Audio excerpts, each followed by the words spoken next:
If you're working on like feeling your feelings and not repressing your emotions, here are my tips as someone who's kind of like a formerly reformed unemotional person.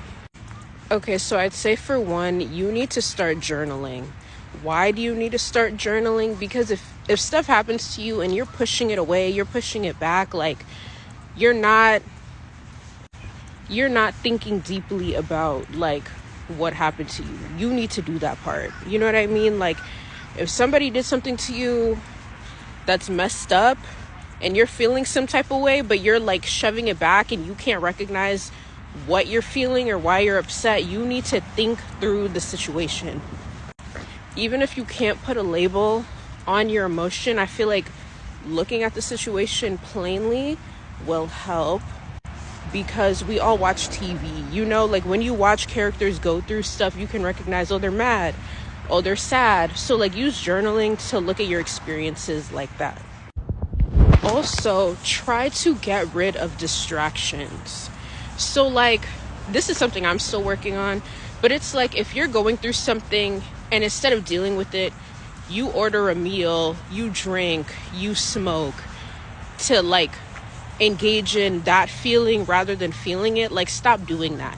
Instead of turning to that, go on a walk. That's actually why I started going on walks, because it would be like, I'm feeling overwhelmed, I'm feeling a lot, like I need to think through this, like let me get out of my house so I can like really work through what I'm feeling right now. So stop leaning on distractions. There's also this app that my therapist made me download. It's called How We Feel. So like if you really struggle, like when emotion comes in your body, you're like, I'm not feeling good, but I don't know what I'm feeling. Use this app. It has, honestly, just look it up, but it has like high energy unpleasant, low energy unpleasant, and stuff like that. I don't know. I can't remember off the top of my head, but I think it's helpful.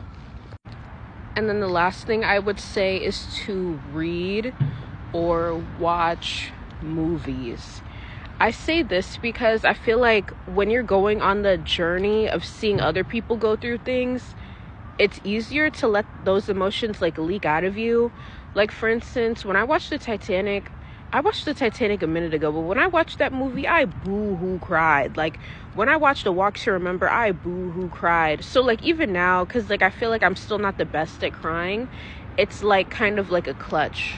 I don't know if I'm using that word right, but for me to like let my emotions out. Even listening to music, like